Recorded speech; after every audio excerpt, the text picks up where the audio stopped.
again. I'm back for my final edition of the Digital Minute for the RBMA Bulletin. My guest today is Donald Miller, the Chief Revenue Officer at Inland Imaging in Spokane, Washington, Chair of the Payor Relations Committee, and a newly appointed board member. So congratulations, Don. Thank you. Thank you so much for your time today and your service with RBMA. We're excited to have you on board. And so first of all, I have kind of a set list of questions I ask people, but we'll go down the list. So how has volunteerism with RBMA served you? First of all, thanks for having me. What a great opportunity and great organization. And, RBMA my volunteering has been really beneficial for me, both personally and professionally. On a professional basis, RBMA has given me the opportunity to network with some of the most knowledgeable and dedicated people I've seen in the industry. It's really amazing to watch some of the people and be around some of the caliber people that surrounds RBMA.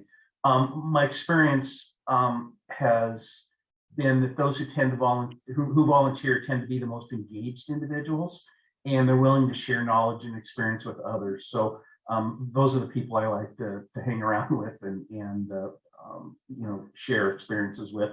On a personal note, RBMA has fulfilled my need to give back to the profession too, because I think that's important for all of us.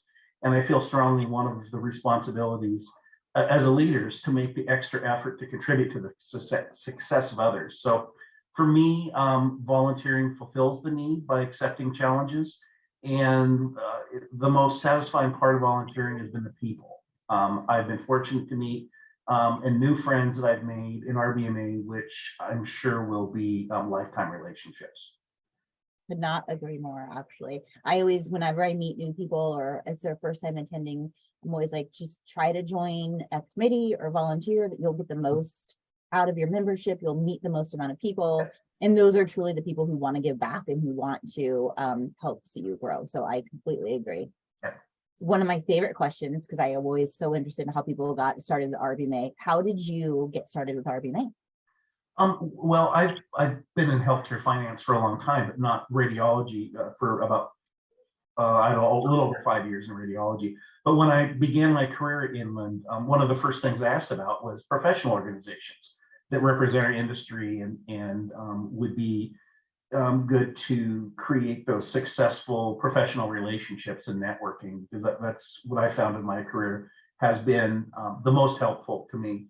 So fortunately, Inland had been a strong advocate of RBMA for years and has had several members, and they encouraged me to join. Previous to radiology, I'd been in the hospital side, so I've been involved in the HFMA organization for a long time, and had several leadership roles in that organization. So I wanted to continue that with RBMA.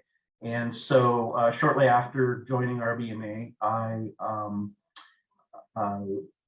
decided that I wanted to volunteer and volunteered for some committees and got chosen for the Payor Relations Committee, sat on that for a while before I became the chair.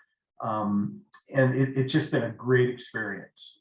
And so it's provided me with the incentive to become actively involved and, hopefully reach out to others and get other people involved as well.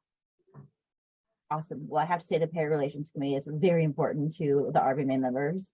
So as the current chair, what has been your favorite initiative led by the Payor Relations Committee that you can think of? Oh gosh, there's been so many good things we've worked on. But, we've been real actively involved in keeping payors engaged in conversations. That's kind of what the Payor Relations Committee is set up to do, is to make sure that we're keeping those engaged in issues surrounding our practices. I think one of my favorites revolved around the dialogue we had with payors related to prior authorization.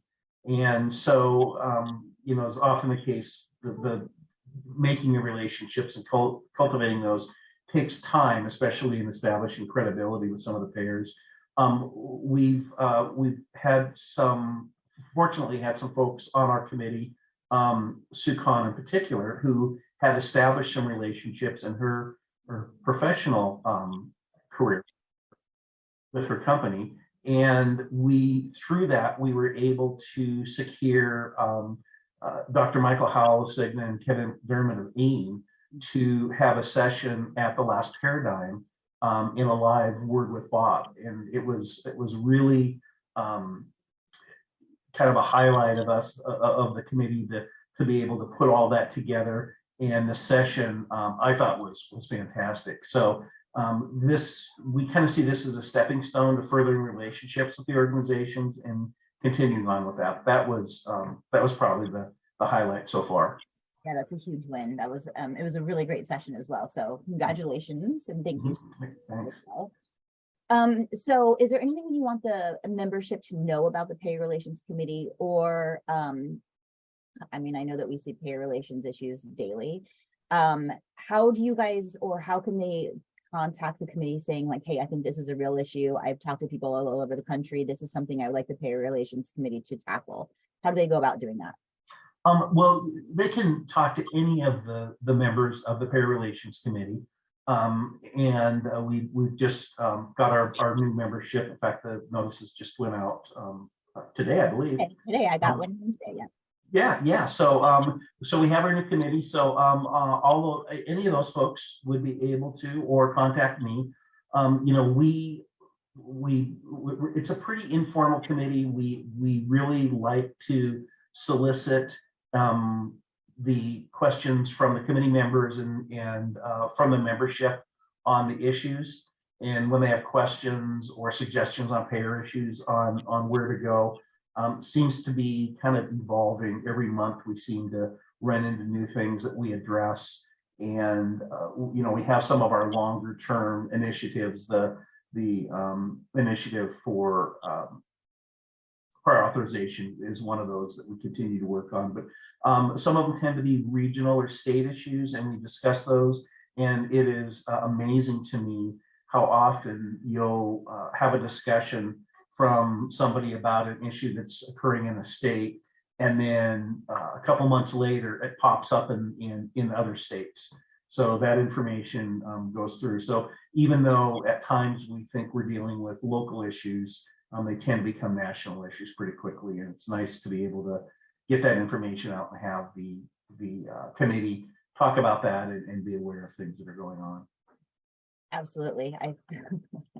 I find that when one state has it, it's just a matter of time before it hits the rest of us. Yeah. So it's nice when somebody has kind of worked through the problem and can kind of help you overcome some of those obstacles, especially with some of our major payers, which Right. we do that on, you know, a 6-month rotation. It's fabulous. Okay.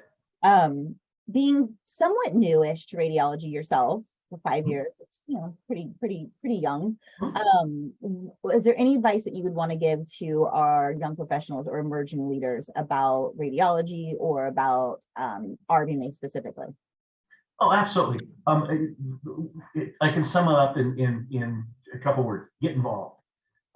That is really how you make a difference. Participate as much as possible, and choose areas which are interest to you, even if you don't have a lot of experience. The best way to learn something is to get involved and surround yourself with experts. So, you know, and everyone has to start somewhere. So we sometimes get intimidated by the level of knowledge people have on the committees. Well, they had to start off somewhere too, and they had to learn this. So get outside your comfort zone. You know, your contribution, just maybe that you're willing to listen and learn and become educated. That's a great contribution, and everyone has a set of skills that are going to be helpful in the committees and just learning and as you're going through that, advancing your own knowledge in your career. And gosh, just the people you meet, you know, and like we talked about earlier, those who are willing to volunteer are the ones who are willing to give of their time and their knowledge to others. And just that involvement is the first step. And especially for some of the younger members, I remember when I was earlier in my career, it was really outside my comfort zone to get involved. But gosh, once you do, it becomes easier and easier, and you start to appreciate your profession and the dedication of the others in the profession too. So gosh, get out there and just do as much as you can, as much as you have time for. not agree more. You never know what you're gonna like until you try it, right? Well, thank you again. If anybody has any questions about pay relations, make sure you reach out to Donald Miller or to anybody else that's on the newly appointed pay relations team or committee, I should say. But otherwise, thank you so much, and we look forward to working with you on the board and seeing much more from you. That's good. Thanks, Shannon. Appreciate it.